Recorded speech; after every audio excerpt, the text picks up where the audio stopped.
Hey, what's up? It's Kit. Time for another video. Today, we're talking about the meat and potatoes of the system. We're talking about jigs. For those of you who are new to the channel, first of all, welcome. Thanks for joining us. And if you haven't yet, please consider subscribing. We talk about the hows and whys of fishing, and we cover everything from ultralight, big game, everything in the middle, and fly fishing. So, topic of today, the jigs. And in a previous video, I actually mentioned that they're kind of like the same thing, only going in opposite direction.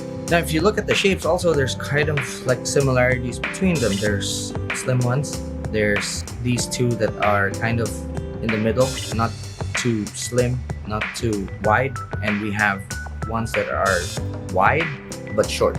Okay, now this is 100 grams. This one is actually 120. So this, if you compare it, okay, you can see that this one is actually heavier. Now, if you look at the cross section, you can see where all the weight's coming from. Okay, so those slight variances actually matter a lot, especially when you're considering what they're used for.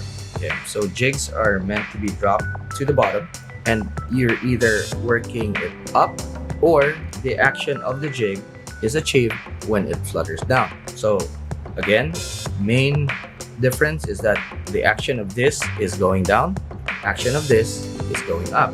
The shorter, flatter one will have more action. It would be quite erratic, and it's the same with this.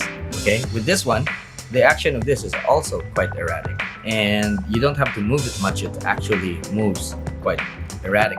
Now, this flutters, and it's meant to be worked faster than this, and this is worked even faster, and it's the same thing as this one. Okay, so the action of this only goes out when you're actually hitting a certain speed, and it's true for actually all of them. Again, you're working these slower while you're working these faster. So as you can see, they're kind of polar opposites. Might be an oversimplification, because there are some fast jigs that are actually meant to be worked slower, but those are different types of jigs, and I'll show you a neat trick later. Okay, so jigs are affected by quite a few things. You'll see that the connection points here, the connection point I have here is actually kind of big. It's because I want to pull this in and have the hook parallel like that. Okay, some people like using smaller rings, which is fine. The problem is it'll kind of push the hook out like that. So for this particular jig, I use a bigger ring. Now for this one, this is actually pre-made, and as you can see, it's just perfect for it. Okay, now a lot of people don't consider the connection points as something important, but the connection point is actually very important, because it determines a lot of the movement that you might look for in a jig. Like for instance, this one, I have a swivel, and adding a swivel there actually gives this whole thing a bit more motion, and I add a ball bearing swivel there so that the motion is as unrestricted as possible. Now you also notice that the solid ring here is fixed to another solid ring here in the ball bearing swivel, and it's a special type of swivel that you can buy. This gives me the ability to actually put a thinner split ring, and otherwise you'd be using something that's thicker. So again, something to consider when you're putting all of these things together. Now, if you are slow jigging, it's the same thing. If you add a swivel, such as the one that I have here, it gives it more action, because the action is less restricted than actually either tying onto the split ring itself or putting just a solid ring, which restricts its motion. If you want it like that, go ahead, but all I'm saying is that with the addition of the swivel, it greatly changes the action. It gets more erratic.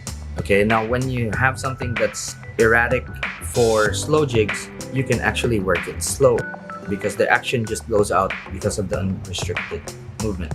Now sometimes you don't want that. Okay, sometimes you don't want that. Remember that when it comes to this, it's actually the fish that decides, it's not you. Okay, so when you drop a few times and it doesn't work, change your connection point even without changing the jig, and it will drastically change the So that's something that a lot of people are just quiet about, or a lot of people don't know about. But there's a lot out there that actually use the system. It's not new, it's not mine, it's also not theirs. So for you guys that are not using this sort of thing, try it out, see if it works for you. Okay, now I don't have a sliding jig here, okay, or do I? That's the biggest thing there. Okay, now sliding jigs are nothing but jigs that have the weight in front and they're a bit flatter and they're mostly long. Okay, now watch this. Now if you're using this jig, which is Williamson Bentos, and you haven't done this yet, try it out and you'll be very surprised. Okay, so you take this off, and this is not exclusive to this particular jig. You can actually do this to quite a few jigs. Okay, so you take that off, you put it at the back, and if you know the anatomy of a sliding jig, you'll find that it's eerily the same as exactly what I'm doing here.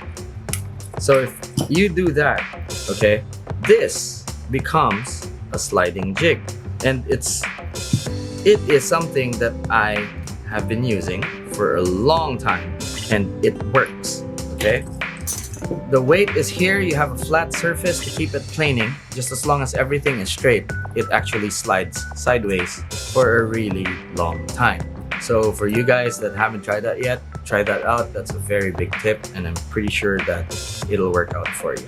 Again, not old information here. This is something that's actually been done and people are doing for the longest time.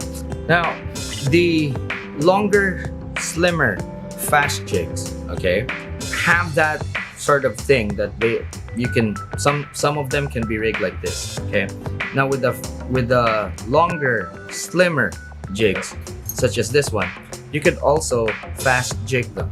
Okay, so again, something eerily similar between these long, slim jigs. Now this particular one was designed to be both a fast and slow jig.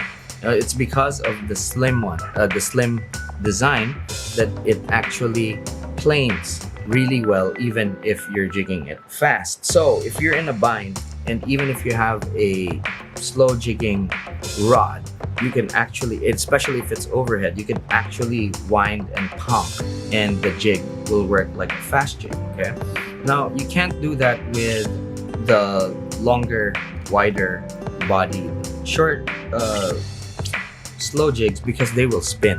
Okay, the action that it has to give it a wobble is actually the same that will give you a spin when you crank them fast. So these are meant to be worked slower than you would this. Now you don't have a choice with the longer, slimmer ones, because irregardless of what you do, they will go up and down really fast. Okay, with the wider, stubby bodied ones, it can't be more opposite than for the fast jig.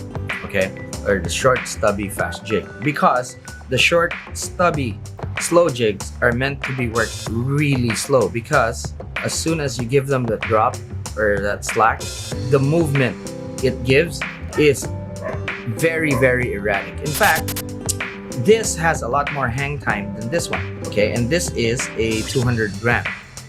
This 120 right here, okay, this is a slow rocker from Storm.